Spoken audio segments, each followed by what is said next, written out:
Rasulullah Shallallahu Alaihi Wasallam menjelaskan, beliau pernah bersabda, khamsun yuftirnas shaim, ada 5 perkara, yang 5 perkara tersebut jika kita berpuasa, kita lakukan 5 perkara itu, maka puasa kita tidak mendapatkan pahala di sisi Allah Subhanahu wa ta'ala. Apa saja 5 perkara itu yang harus kita hindari?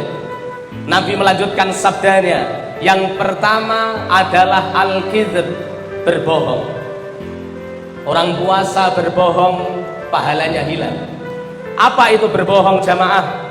Berbohong adalah menyampaikan suatu informasi yang tidak sesuai dengan fakta. Itu pengertian dari berbohong. Orang dahulu berbohong menggunakan mulutnya. Orang sekarang banyak perangkat untuk bisa berbohong. Tangan orang sekarang lebih berpotensi melakukan kebohongan daripada mulut orang sekarang. Orang dulu kalau mau berbohong harus ngomong terlebih dahulu. Orang sekarang kalau mau berbohong bisa tidak sadar padahal dia telah berbohong. Contohnya apa? Ketika ada grup di WhatsApp, ada informasi masuk, kemudian sebelum informasi itu kita saring, keburu-buru kita share, keburu-buru kita bagikan ke grup-grup yang lain ataupun ke nomor teman-teman kita sebelum kita pastikan informasi itu benar atau salah.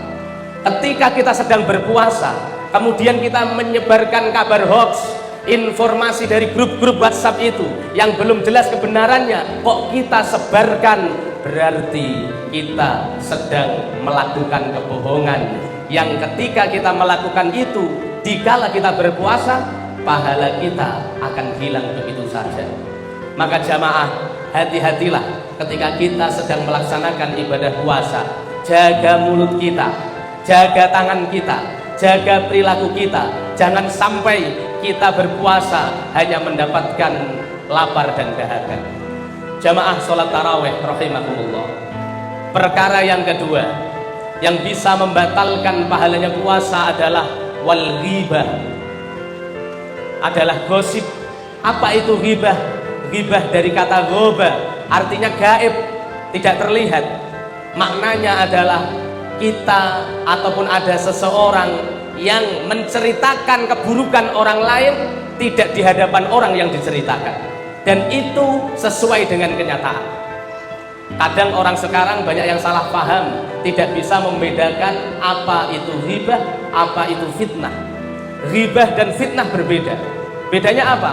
Ghibah itu kita menceritakan aib teman kita, keburukan teman kita, dan itu memang kenyataannya di belakang orang yang kita bicarakan. Itu namanya ghibah.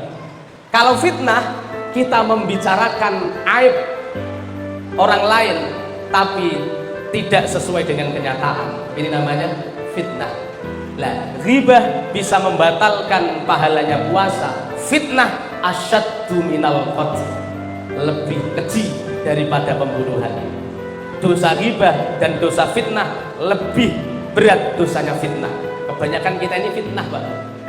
Kadang kita ini belum jelas dapat informasi, apalagi informasi yang jelek ini terkait dengan musuh kita ataupun orang yang tidak kita sukai, akhirnya kita tambah-tambah informasi itu. Itu tenaga kita itu yang itu kemarin begini-begini, ditambah-tambahin. Aslinya 1 kilo tambah 2 kilo jadi 3 kilo. Ini namanya bukan ghibah, ini namanya fitnah. Kalau fitnah asyaddu minal qatl, dosanya lebih berat daripada pembunuhan. Kenapa? Karena yang dibunuh adalah karakter dari temannya. Jamaah sholat tarawih rahimahumullah, ketika kita berpuasa, hindari mulut kita dari melakukan ghibah apalagi fitnah, karena itu akan menghilangkan pahala puasa kita. Kemudian perkara yang ketiga yang bisa membatalkan pahalanya puasa adalah wan namimah, adu domba. Adu domba adalah ketika ada 2 orang berkonflik atau ada 2 orang yang tidak berkonflik, kemudian ada seseorang yang melemparkan omongan-omongan yang tidak benar, ya. Kemudian dia juga ke sini, jadi dia itu pro sana juga pro sini. Ketika ke sana menjelek-menjelekkan yang sini, ketika di sini menjelek-jelekkan yang sana. Ini adalah orang yang adu domba. Ketika itu dilakukan padahal sedang berpuasa, maka pahalanya menjadi hilang. Pahala puasanya tidak diterima oleh Allah Subhanahu wa ta'ala. Harusnya kita itu jadi orang pendamai, wasulhu bainal isnain. Jadi orang yang mendamaikan antara dua orang yang berselisih, itu pahalanya sangat besar. Bahkan malaikat Jibril pun berharap menjadi manusia, karena 7 perkara diantaranya manusia bisa mendamaikan dua orang yang berselisih. Karena mendamaikan dua orang atau dua kelompok yang berselisih, pahalanya sangatlah besar di sisi Allah Subhanahu wa ta'ala. Jamaah sholat tarawih rahimakumullah. Yang terakhir, perkara yang kelima yang bisa membatalkan pahalanya puasa adalah wan nazaru bisyahwat, melihat lawan jenis dengan syahwat. Jadi ketika kita berpuasa, jaga mata. Mata kita harus dijaga, tidak boleh melihat yang aneh-aneh. Cuma kita sekarang dihadapkan di zaman yang gak karu-karuan, di zaman yang penuh dengan kemaksiatan. Orang dulu maksiat harus secara langsung, orang sekarang kalau mau maksiat cukup pegang ini, dia bisa melihat apa saja. Cukup pegang ini, dia bisa melakukan apa saja. Cukup pegang ini, dia bisa berkata apa saja. Ini maksiatnya orang sekarang, tidak jauh, tidak modal, bahkan modal wifi tetheringan saja bisa bermaksiat. Ini orang sekarang. Sekarang kita nonton pengajian di bulan suci Ramadan di YouTube, yang ditonton pengajian nih, pengajian A'agim. Kita ketik di YouTube, muncullah pengajian A'agim.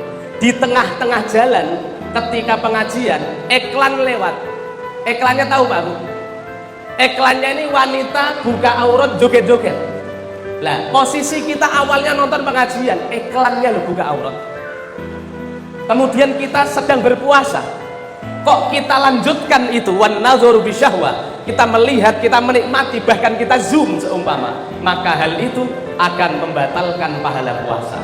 Maka sekarang ini hadirin, ketika kita berpuasa, banyak sekali yang harus kita jaga. Khususnya kita harus menjauhkan diri dari setan gepeng ini. Ini kan namanya setan gepeng, ya, gepeng tapi bisa membuat kita mengikuti tabiatnya setan, membuat kita mengikuti perilakunya setan, termasuk melihat aurat orang lain, termasuk berkata yang tidak baik di sosial media, termasuk menge-share informasi yang belum jelas kebenarannya di sosial media. Ini gara-gara setan gepeng.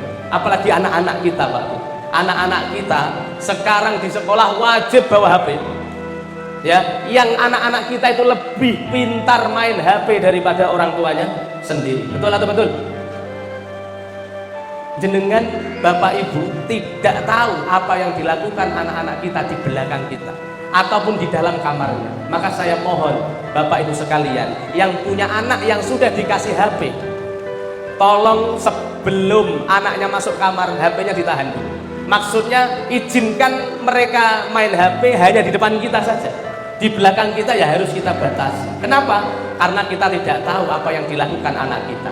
Boleh jadi, na'udzubillahi min dzalik, na'udzubillah. Karena saya ini sering didatangi orang, ya, yang kemudian mengeluh karena anak sekarang ini kenakalannya Masya Allah. Anak SD perempuan, SMP perempuan saat ini bisa menjual harga dirinya gratis di internet, melalui TikTok atau melalui apapun, dijual dirinya, tidak berbusana. Bayangkan kalau itu anak kita kemudian di-share itu video kemana-mana, sehingga kita tahu betapa malunya kita. Makanya ku anfusakum wa ahlikum naro, jagalah diri kalian dan keluarga kalian, khususnya anak-anak kalian, dari api neraka. Sekarang setan gepeng ini sedang merajalela, sedang meracuni anak-anak kita, yang harusnya kita waspada. Sebelum itu datang menimpa kita, maka kita harus selalu ingat dan waspada. Mudah-mudahan anak-anak kita, keluarga kita semuanya senantiasa dijaga oleh Allah Subhanahu wa ta'ala. Amin ya rabbal alamin. Jamaah sholat tarawih yang dimuliakan oleh Allah, demikian kultum singkat yang bisa kami sampaikan pada kesempatan yang mulia ini. 5 perkara ini harus kita waspadai, jangan sampai kita lakukan di bulan suci Ramadan, yaitu berbohong, ghibah, adu domba, janji palsu, dan melihat dengan syahwat. Mudah-mudahan puasa kita dari awal sampai akhir semuanya diterima oleh Allah Subhanahu wa taala, dan kita keluar dari Ramadan ini semua dosa-dosa kita diampuni oleh Allah, dan amal ibadah kita dilipat gandakan dan diterima oleh Allah Subhanahu wa taala. Amin ya rabbal alamin. Demikian yang dapat kami sampaikan. Wallahul muwaffiq ila aqwamit thoriq. Wassalamualaikum warahmatullahi wabarakatuh.